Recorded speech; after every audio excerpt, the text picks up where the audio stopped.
오늘은 복습할 시간도 없는데 제가 이제 마치는 대로 가야 되니까. 그런데 지난주에 우리 교회와 관련된 이야기를 했죠.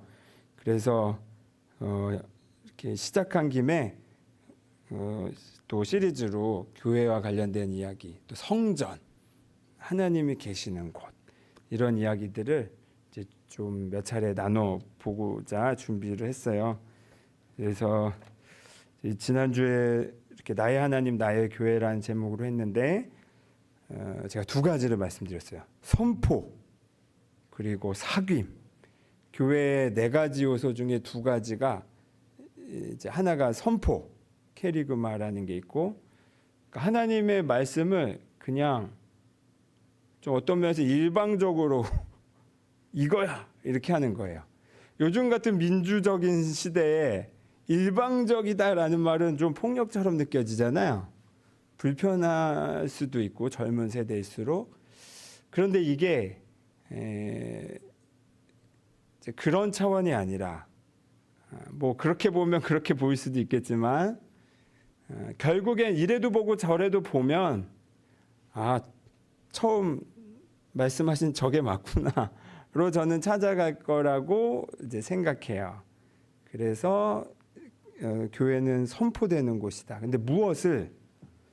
진리를 선포하는 곳이다. 진리라는 건 변함이 없다라는 뜻이거든요. 그래서 축이 된다라고도 제가 다르게 표현했어요. 그러면 그 진리의 내용이 무엇인가 하면 예수님이 요약해 주셨죠. 사랑하는 것. 우리가 하나님께 받은 사랑 그대로 서로를 사랑하는 것. 거기에 예외를 두지 않는 것. 그것이 진리다. 왜냐하면 하나님이 우리를 그렇게 사랑하고 계시고 이 세상에 사랑밖에 없다. 나머지는 다 각주 일 뿐이다. 이게 선포라는 거예요. 그게 우리가 교회를 통해서 우리가 마땅히 누려야 할 그 첫 번째, 내 삶의 축이 되는 것. 그래서 제가 한동안 교회 안 다닐 때도 있었거든요. 다니고 싶은 교회가 없는 거예요. 그러니까 다닐 만한 교회가 없었어요. 그런 때도, 그래서 저는 온라인에서 예배를 드렸는데, 그런 때도 이상하게 일요일만 되면 어디 자꾸 가고 싶어. 그러니까 내 내면에 충동이 있는 거죠. 내 몸을 움직여서까지도 뭔가 조율하고 싶어 하는 내 안에 염원이 있구나. 그게 느껴지더라고요. 아주 마음 편하게 교회 안 다닐 때조차도 죄책감은 없었어요. 그런 단계는 제가 이미 넘어섰어. 근데 그러니까 오히려 자연스럽게 내가 어디에 조율하고 싶어서 어디 가고 싶은 거야. 근데 가면 늘 좀 실망하게 되는 일들이 많으니까 마땅히 갈 곳을 못 찾았고, 제가 그때 어디 살았을 때. 그리고 두 번째가 사귐과 관련된 거였어요. 교회는 우리 서로의 품이 되어주는 교회다. 축이 분명하면 그 다음에 그 사랑 그대로 축인 사랑이 품으로 이렇게 발전한다. 이런 말씀을 드렸습니다. 자, 오늘은 이어서 성전과 관련된 이야기를 준비를 했어요. 제가 여러 차례 말씀드리긴 했지만 조금 이제 집중해서 여러분과 이야기를 나누고 싶어요. 이스라엘 민족이, 고대 이스라엘 민족이 이집트 노예살이에서 탈출해서 40년 가까이 광야에서 고생을 하다가 이제 약속의 땅인 가나안 땅, 지금의 팔레스틴 땅에 들어갔어요. 막 이제 전쟁을 치르면서 들어갔죠. 그런데 그 가운데 그 모세의 율법과 또 아론의 지팡이와 또 이것들을 담긴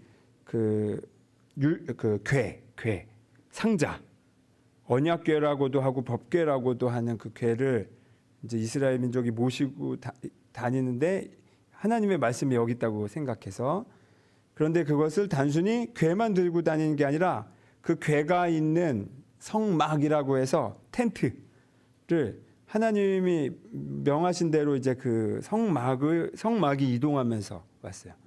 근데 이제 유랑할 때는 그렇게 왔는데 이제 정착했잖아요. 그래도 여전히 성막으로 있었어요. 그런데 이 이스라엘 민족이 하나님께 때를 써요. 우리도 이게 건물을 좀 하나님을 모시 건물을 올리고 싶다고. 아마도 하나님을 향한 순수한 마음도 있었을 수 있어요. 그런데 한편으로 하나님은 그거를 원치 않으셨어. 왜냐하면 아니 나를 왜 어디다가 가둘 수 있다라고 생각하냐. 너희들의 발상이 내가 이해가 안 간다. 내가 누군지를 진짜 모르냐 이제 이러시는 거예요. 근데 그 당시 이스라엘 사람들이 왜 성전을 요구했냐면 그 당시는 종교와 그 정치 권력이 이렇게 붙어 있었잖아요. 그러니까 전쟁을 한다는 건 단순히 무기가 좋아서 싸우는 것을 넘어서 우리 신이 더 세다 이런 인식에서 전쟁을 해요. 그러다 보니까 이 이스라엘 민족 빼고는 주변의 모든 나라와 민족들이 다 신전을 갖고 있고 신상을 갖고 있고 그걸로 과시를 하고 그게 곧 자신의 국가의 그 힘인 거예요. 그리고 어떤 전쟁할 때도 그게 힘인 거예요. 상징인 거예요. 그러다 보니까 이 위협을 느낀 거죠. 마음에 불안이 올라왔던 겁니다. 그래서 하나님께 이제 우리도 신전을 갖게 해달라 그렇게 애걸복걸 해가지고 그래서 하나님이 거의 어쩔 수 없이 그래 그냥 해준다. 제가 느낀 뉘앙스는 그런 뉘앙스였어요. 그래 그렇게 해라. 그리고 이제 성전 건축이 이제 다윗의 때부터 시작돼가지고 그 다음 아들인 솔로몬 왕 때 완공이 되죠. 그런데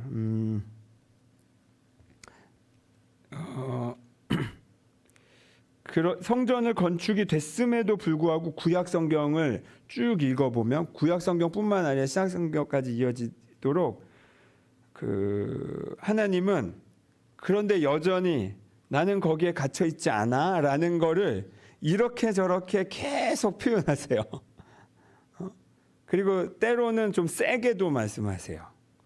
근데 그 중에 대표적인 상징 중에 하나가 이제 성전이 완공돼 가지고 그 성막에 있는 법궤를 그 성전 안에 지성소에 딱 이제 그 옮겨 놓는 아주 거룩한 그 예식이 딱 이루어질 때 그 성전 안에 하나님이 영광 중에 이 성전을 가득 채우셨는데 그게 캄캄한 구름과 같았다라고 솔로몬이 그렇게 고백을 해요. 그러니까 구름처럼 하나님이 그 성전을 가득 메우셨다는 거예요.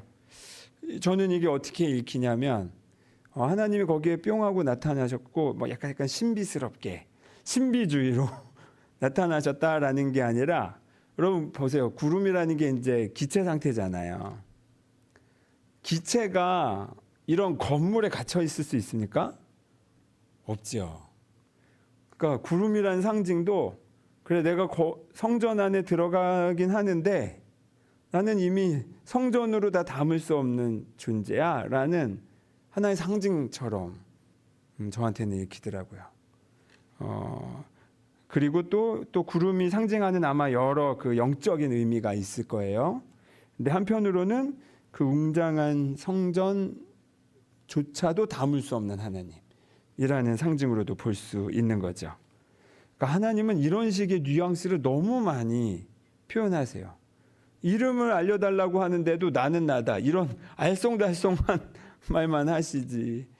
그래서 좀 하나님이 눈에 보이게끔 상징물 하나 그거 만드는 게 그게 뭐 그렇게 잘못이라고 송아지 하나 만들었다가 그거에 동조했던 사람들 다 죽고 이 정도로 철저하게 하셨던 이유가 있다.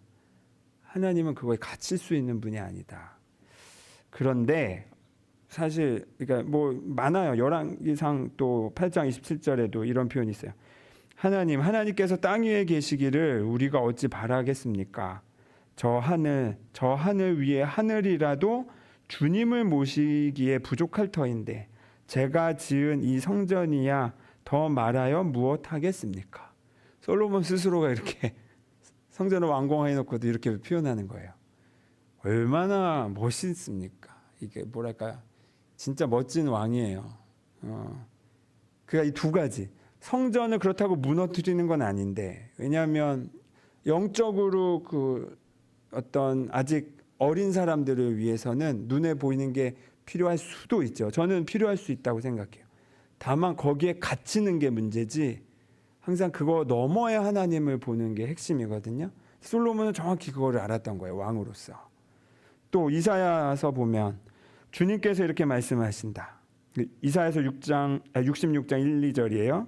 주님께서 이렇게 말씀하신다. 하늘은 나의 보좌요 땅은 나의 발받침대다. 그러니 너희가 어떻게 내가 살 집을 짓겠으며 어느 곳에다가 나를 쉬게 하겠느냐. 주님의 말씀이시다. 나의 손이 이 모든 것을 지었으며 이 모든 것이 나의 것이다. 그러고 하시는 말씀이 뭐냐면 겸손한 사람, 회개하는 사람, 나를 경외하고 복종하는 사람, 바로 이런 사람을 내가 좋아한다. 내가 모든 것이 내 것이다 라고 말하는데 갑자기 하나님이 좋아하는 사람을 툭 말씀하셔요. 맥락이 좀 이상하죠? 왜 갑자기 사람 이야기를 꺼내시지? 또 예레미야서에서도 이렇게 말씀하세요. 7장 4절에서 7절. 이것이 주님의 성전이다. 주님의 성전이다. 주님의 성전이다 하고 속이는 말을 너희는 의지하지 말아라. 지금 경고하는 거예요. 너희가 모든 생활과 행실을 참으로 바르게 고치고 참으로 이웃끼리 서로 정직하게 살면서 나그네와 고아와 과부를 억압하지 않고 이곳에서 죄 없는 사람을 살해하지 않고 다른 신들을 섬겨 스스로 재앙을 불러들이지 않으면 내가 너희 조상에게 영원 무궁하도록 준 이 땅 바로 이곳에서 너희가 머물러 살도록 하겠다. 자, 여기서 지금 강조되는 게 뭔가요? 이런 건물을 나의 주님의 성전이라고 속이지 말라는 거예요. 그리고 무엇이 중요하다? 모든 생활과 행실을 바르게 하는 거. 그게 뭐냐면 서로 이웃끼리 함부로 증오하지 말고 사랑하고 특히 소외된 사람들을 돌보며 사는 거. 뜬금없이 하나님이 계시는 곳을 이야기하다가 뜬금없이 어떻게 살아라라는 걸로 얘기가 이렇게 또 전환돼요. 이제 바로 이겁니다. 하나님은 성전에 궁극적인 관심이 없으셔. 정말 지독하게 일단 허락은 하셨는데 거기에 절대적인 의미를 하나님 당신은 두신 적이 없어요. 도리어 무엇을 강조하시냐 하면 사람을 강조하세요. 우리를 강조하셔. 너가 어떻게 사냐? 거기에 내가 있다. 이렇게 말씀하시는 거예요. 이게 하나님의 마음인 거예요. 그러니까 여러분 보세요. 만약에 내가 결혼을 했다고 쳤을 때 내 아내나 남편이 이렇게 말해요. 당신을 너무 사랑해서 내가 당신을 위해 너무나 아름다운 별장을 하나 지었어요. 거기 가서 사세요. 너무 좋죠? 진짜 우리 박경애님의 지금 결혼 때부터 저에게 평생에 지금 요구하는 바예요. 근데 조건이 있어. 거기에만 갇혀 살아야 돼. 그러면 갑자기 멜로 영화가 약간 호러 영화로 바뀌는 거 같죠? 지금 우리가 하나님께 그렇게 요구하는 겁니다. 하나님이 원하는 건 우리랑 같이 사는 건데 가족끼리 함께 밥집 져먹고 초가집이어도 같이 옥수수 삶아 먹으면서 이 한여름을 그냥 같이 보내는 게 난데 으리으리한 별장을 지어놓고 아방궁을 지어놓고 거기서 갇혀서 살라니 지금 내가 원하는 걸 너희는 진짜 모르니? 이런 거예요.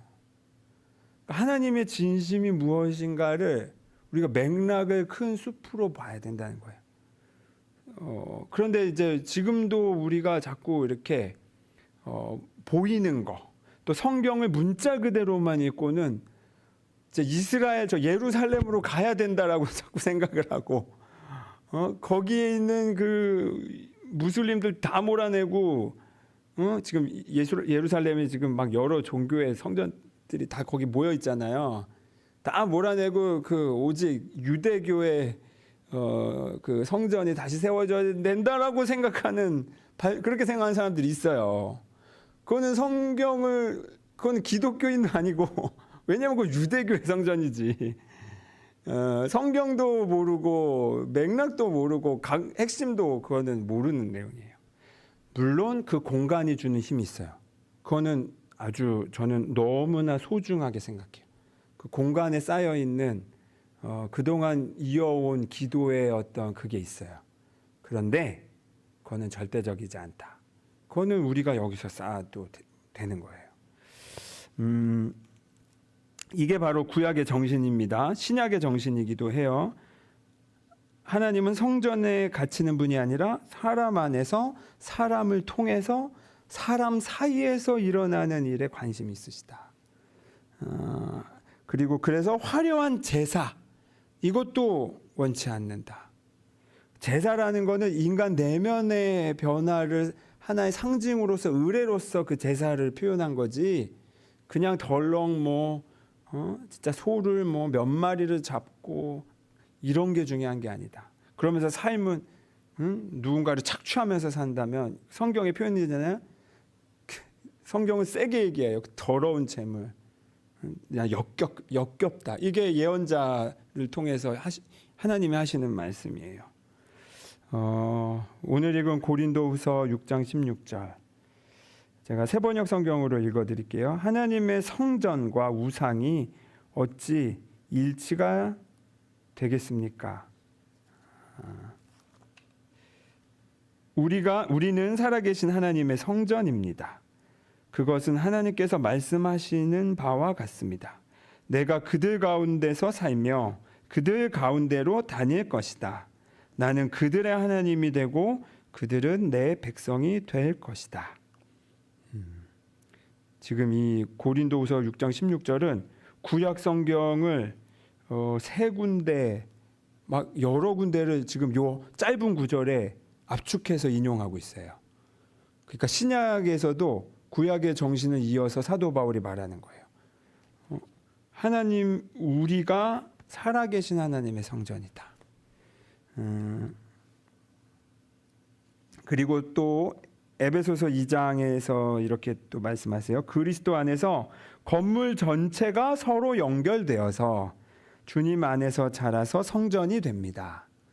그리스도 안에서 여러분도 함께 세워져서 하나님이 성령으로 거하실 처소가 됩니다. 나 하나도 하나님의 살아계신 성전인데 이 성전 건물인 우리가 연결돼 가지고 이 교회가 더 큰 하나님의 집이 된다는 거예요. 자, 멋지죠. 그리고 하나님이 계신 곳이 성전인데 그 성전을 보고 그 하나님을 보고 싶으면 어디로 가면 된다? 서로 사랑하는 그 순간으로 가면 되는 거예요. 그 순간이 성전의 입구를 열고 들어가는 거예요. 내가 누군가를 향해 밥 지어서 먹이는 거. 누군가가 우리 안수배 집사님이 이 땡볕에 일을 하시는데 제가 아이스 아메리카노 한 잔 이렇게 대접해 드린 적 있었거든요. 딱 한 번. 그런 작은 행동 하나에 하나님을 만나러 들어간 성전이 또 문이 활짝 열리는 겁니다. 여러분이 보이지 않게 또 여기 교회 예배당 청소도 하시는 거 성전의 입구가 자꾸 열리는 거예요. 여러분 그렇다면 우리가 서로에게 이 성전이 된다면 그 상징을 찾아볼까? 이 예배당 건물을 성전이라고 칠 때, 그 건물을 성전이라고 할 때, 이 기초공사, 우리 간성제일교회라는 그 성전의 기초공사를 한 분은 누굴까요? 이 교회를 처음 개척하신 목사님과 또 이어오셨던 목사님들, 장로님들, 성도님들이라고 할 수 있겠죠. 또 지금 이 간성제일교회라는 성전의 그 기둥, 그리고 대들보, 골조, 이거는 지금 우리 중에 누구라고 할 수 있을까요? 보이지 않잖아요. 기둥은 숨겨져 있지. 뭐 예를 들면 장로님, 또 늘 기도하시는 권사님들, 또 우리 김영길 장로님, 전창기 장로님, 이런 분들이 지금 우리 보이지 않는 기둥과 골조가 될 수 있죠. 또 벽과 문, 이 공간, 그리고 우리 교회가 효율적으로 쓸모 있게, 쓰임새 있게 그 역할을 하는 거는 또 누구일까요?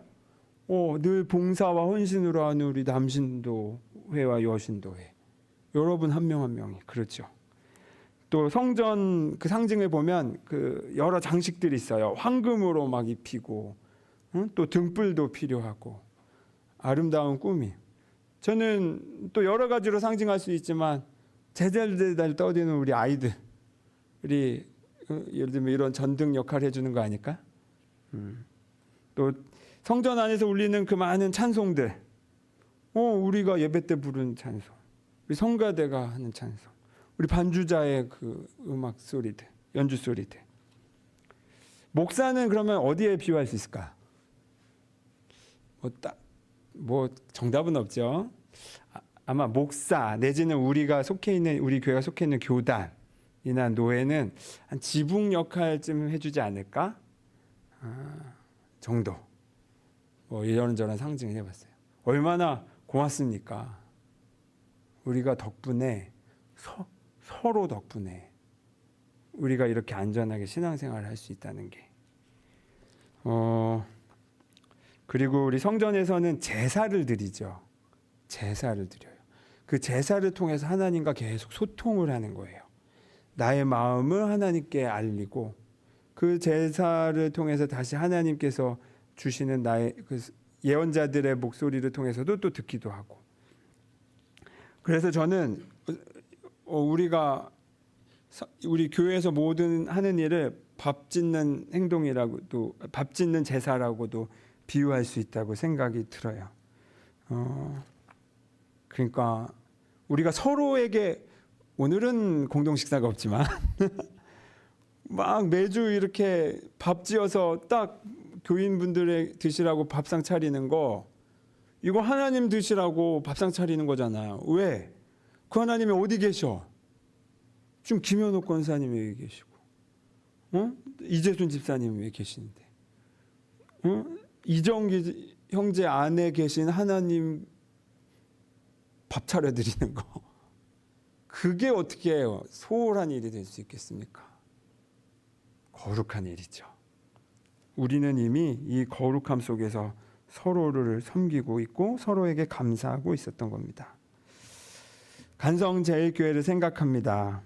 여기까지 서로가 서로에게 성전이 되어 주었는데 정말 감사드려요. 아마 서로 가운데 100% 마음에 드는 사람은 없을 거예요. 그런데 100% 잘못만 하는 사람도 없잖아요. 단 1%라도 서로의 존재에게 오롯이 감사의 응답을 해 주십시오. 그 사람이라는 그 성전 속에 계시는 하나님께 감사를 드리는 일이기 때문이에요. 그 사람은 내가 다 알지 못하지만 내 신앙생활의 바닥이 되어주시고, 기둥이 되어주고, 반짝이는 이 전등이 되어주고, 지붕이 되어주고 있습니다. 그리고 여기까지 오신 여러분께, 성전이 되어주신 여러분께 저는 정말 감사드려요. 그리고 여러분 안에 계신 하나님께 감사드립니다. 기도하겠습니다. 하나님, 우리 간성제일교회를 통해 함께 해주셔서 고맙습니다. 서로 안에 계신 하나님을 하나님의 성전으로 바라보고 계속 살아가겠습니다. 예수 그리스도의 이름으로 기도드립니다.